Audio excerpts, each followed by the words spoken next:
Today we're going to make lavender soap with purple Brazilian clay. What you see me doing right now is mixing the purple clay in with just a little bit of oil. I like to get this soaking before I do any blending of the soap batter.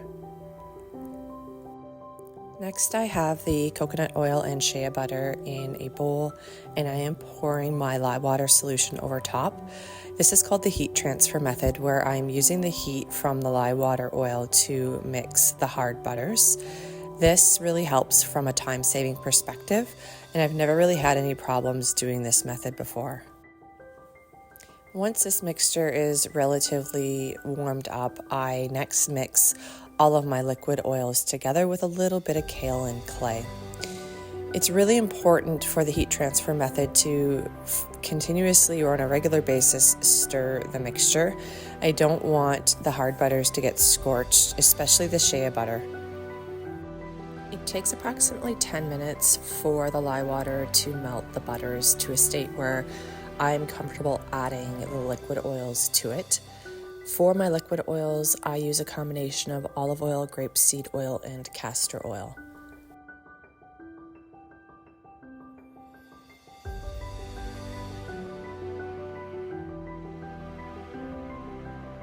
Because I've done this method so many times in the past, I am comfortable with a couple of little chunks of the shea butter still in the batter, because I know when I start to stick blend that the heat will take care of and just melt that last little chunk or a couple of little chunks into the mixture. And I also will sometimes try to capture it within the blender head itself and just whisk it through, mix it through with that with the whip of the head.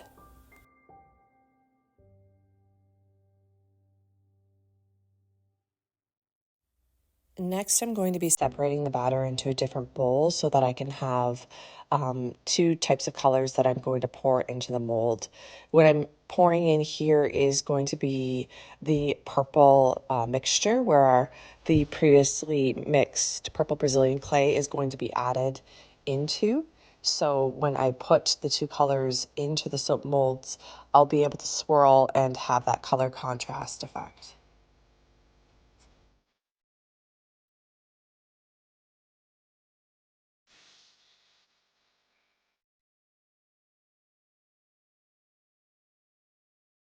I've already added to the main batter my essential oils. I find this easier rather than weighing them out because it's just less, makes the recipe less complicated. Obviously, I'm adding the purple Brazilian clay, and I'll mix that really well with a whisk.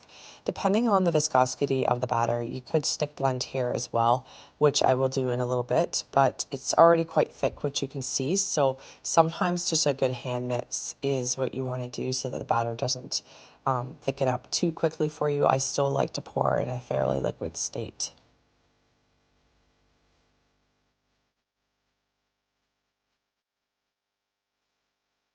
And lastly, here's the stick blender. It will help a little bit breaking up just any of those last little fine chunks of the clay, because you certainly don't want those showing through in the batter. You want everything to be mixed for a very smooth bar.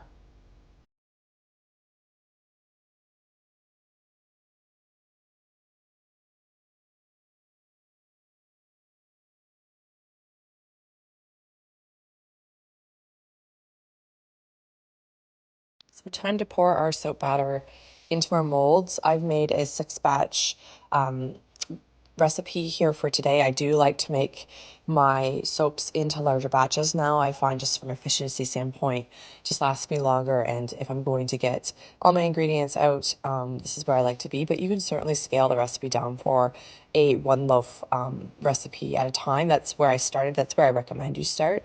And then just build on from there, increasing 1 loaf at a time until you're comfortable with, the pace of the batter accelerating, how to deal with bigger batches, ensuring that your containers are the right size.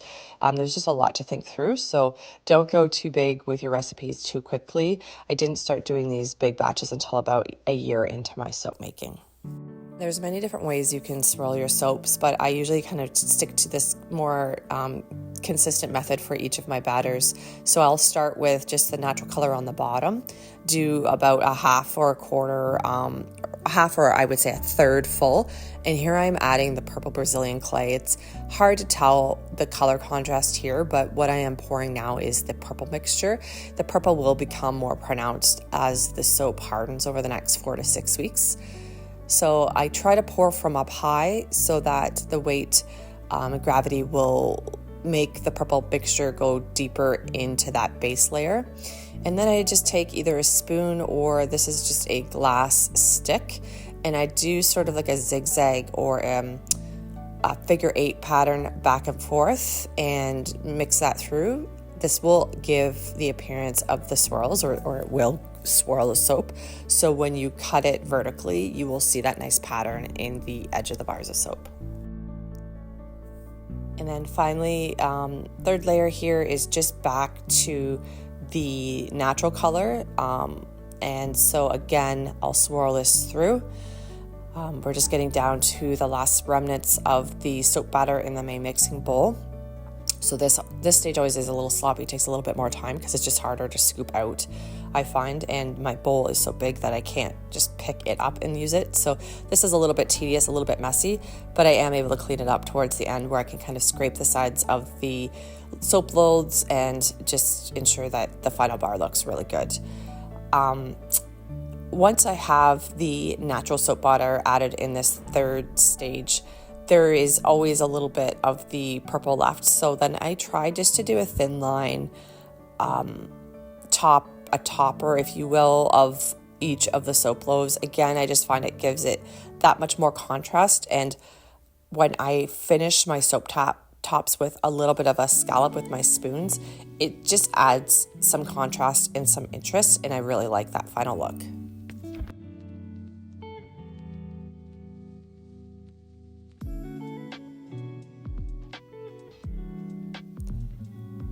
And here's the purple line I was talking about. You can actually see, even over the course of just maybe 5 minutes it's taking me to do this, that the purple is becoming more pronounced. Again, it becomes much more pronounced as the soap dries. But even here, it's a little bit easier to see that the purple Brazilian clay batter is a different color than the base or the all natural soap color.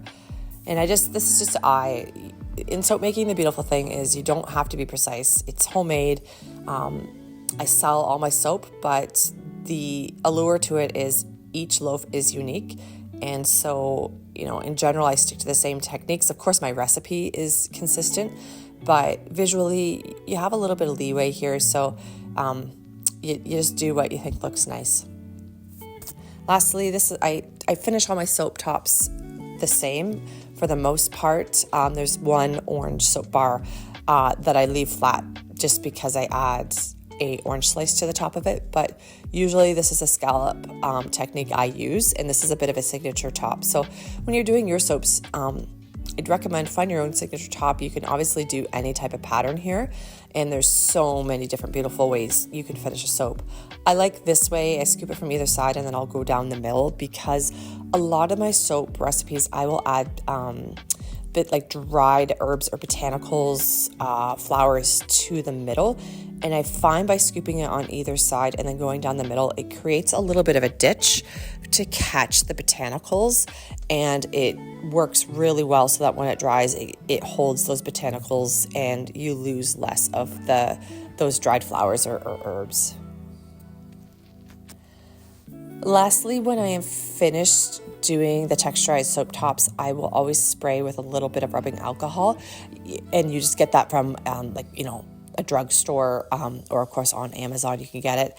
This just ensures that there's little chance of any soda ash on top of your soap when your soap does dry and harden over time, and it really does help, so I would highly recommend that step. Here's my spray of the rubbing alcohol I was talking about. It's just a light spritz. I try to coat each soap loaf evenly, and again, that just dries nicely. It'll burn off when you spray it. You'll smell predominantly rubbing alcohol. Don't worry, that smell completely dissipates, and it'll only be your essential oils coming through when your soap is cut and used. I'm now adding my lavender buds to the middle. I was just grabbing that little middle track or trench ditch that I make, it holds the lavender buds in nicely. And less is more, I find, with the botanicals. You don't want to overload it so much because it's just too much dried stuff in the soap. So just a little line of botanicals is my recommendation, similar to what I'm doing here, and it just gives it that nice finish.